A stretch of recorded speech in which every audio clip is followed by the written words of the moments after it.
Joel, Yes, Ray. our topic today is become the expert. I just did a presentation on this. Thank you for picking it up. You absolutely did. And this is so key because, looking at how we as business owners in any industry, obviously, I own a commercial cleaning company. I own a commercial cleaning consulting company. Becoming that expert, being the person that everybody looks to, being the company's information that gets pulled into the AI discussions when you're searching something. It's the epitome seen as that on an AI side. So working with individuals to help them raise their game, because everybody wants to be on the first page of Google. And one of the big takeaways from your presentation was there's pay for placement and stuff like that. And we know all of that. If you do your homework well in your industry and you become that expert, it's not going to matter because you're not going to have to pay for those placements because you have spent the time learning. And then one of the other things says, well, how can I get on page one? Well, if you've got a lot of money and bury that all in, well, you know what? I don't know too many cleaning companies that are sitting on piles and piles of money to just dump into their marketing program so that they can grow. So it's a long bit of time. You do a little bit every day. You put a little money into it every day, even if it's some SEO, search engine optimization that you're placing on your website, even if it's a couple $100s a month in additional costs. And then you couple that with making sure that you're doing social media posts and using a lot of the hashtags that are in your industry, and even paying that marketing company to do a little research to figure out what are the hashtags you should be having on your posts so that you get the attention. By the way, those are going to change over time too. They are. And having someone who's watching that, because you're a business owner. We've talked about this in another package, wearing all the hats. Can't do everything. So you have to have people around you that are doing some of the work for you so that they can alert you to that. So becoming the expert, it's something that happens over time. Sure, you can go out and get all this education and do it in a very short period of time within the first year of opening your business. But if you're getting all the education, you're also not growing your business because a lot of these educational classes are not always in your city and you have to leave and you can't do the work because you're probably a solopreneur in the early days. Taking online classes, listening to a podcast like this is going to be helpful. Looking to get that expertise because there's 1.3 million cleaning companies in the United States alone. 1.3. There's a little bit of competition out there. You want to become that expert. You want to be the go-to person. We did a demo, another podcast that we did recently about doing some work for a client to show them the expertise level that you have so that they can see you know what you're talking about and you can fix their problems. It was a poured epoxy floor and there was some problems with it with some darkening areas. So we did a demo. We went in after hours at a restaurant. We made sure that we cleaned the floor and we tested several different processes. All the processes did help, but one out of the 4 things we did was way better than the other 3. So then cleaned a bigger area, a couple hundred square feet in some of the really bad areas, and put right in front of an entrance and in front of the registers where their clients would come in to show them that it wasn't just because we did this little area, we can do it over a wider area. 5 years ago, that floor cost them almost $70,000. Wow. For the last 3 years, they have had all kinds of so-called experts come in and people that have equipment and salespeople and chemical salespeople. I mean, guess what? It's a little bit of all of that. Knowing the right chemistry to use, having the right processes in place, using the right equipment, and doing it in the right order. So for the $70,000 floor several years ago, we're going to be able to fix it for them for only a couple grand. Let me get this straight. More than one of your competitors came in and told your customer that they were going to have to replace a 70 grand floor because there was no way to clean it. Correct. And they brought some of these so-called experts in to meet with us too, to tell us what they'd been doing, including, oh, well, we used acids and we used wear brushes and we did this and we did that. Well, being an expert means you know something about a lot of the surfaces. Well, it's epoxy. It's a floor that's used in a lot of facilities.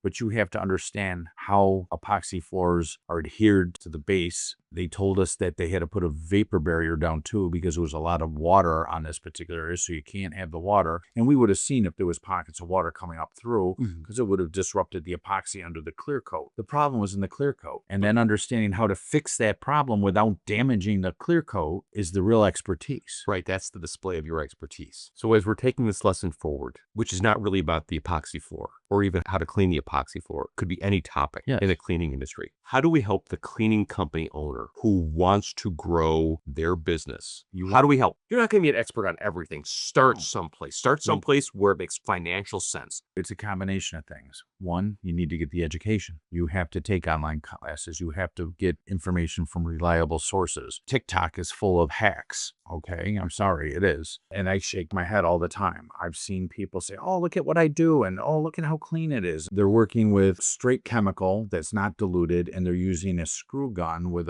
some type of a brush on it, using it full strength. Crap, that's not safe.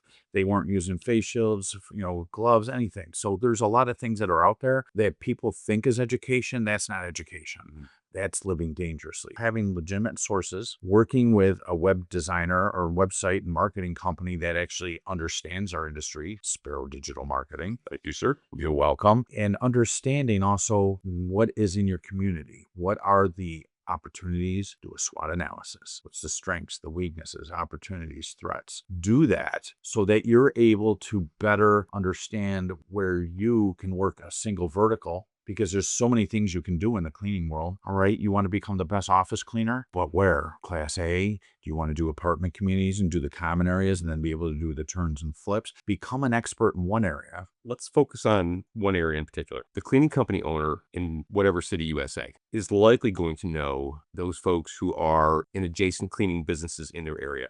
But prior to that, looking at those resources where there is more training necessary for the owner, for the employees, and how you as a coach can add value to the owner. How do they contact you? What do they expect? What sort of booking for your time are we really looking at for that owner, for you to vet the training that they'll need to take? Some from you, some from other sources, because it's the sources that are important. Well, again, if they're doing their due diligence, they're going to know the better companies in town that, hey, this company's a really good floor company. This person's a really good window cleaning company. This person's a really good carpet cleaning company. This person's a really good construction cleaning company. You get to know the premier. That's an area you're not good in. Try to develop a relationship with those people. That I understand, pointing specifically at the other courses or educational opportunities that they're going to have to avail themselves of. So what they need to do to get the education is they have to look at some of the powerhouses in our industry that have some educational platforms. That could be the ISSA, where I've been a master trainer for. It could be BASCI, one of the other big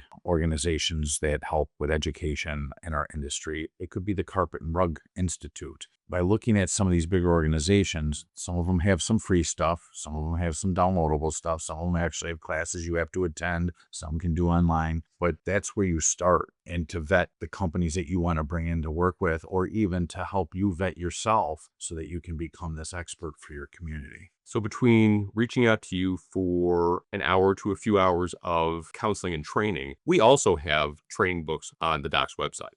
Yep, written by a gentleman who is been in the industry many, many years, that he's patented certain pieces of equipment for the carpet industry, but he has so much information in his 3 basic books. I've helped him with some editing of some of the books. They're on my website, but there's also classes that can go with them. So you can either just get the book and you can read it, or you can, buy the all 3 books and you can say, hey, Joel, interested in actually having you come out or do a class with us regarding this for our staff, or, having Mark Exner, who wrote them. He's the other instructor of how to take those books and do it. So there are those opportunities that are out there for additional ways to become that expert, because you need to deal with people that know more than you. It's kind of like Michael Jordan says, if you want to be the best, you got to train against the best.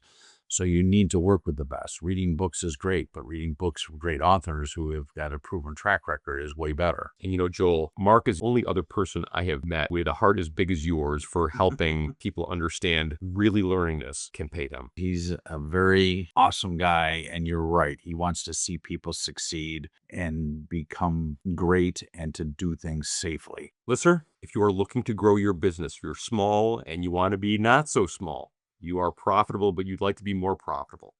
Do yourself a favor. Contact Joel, schedule a session, have a look at the books. Joel, thank you. You're welcome.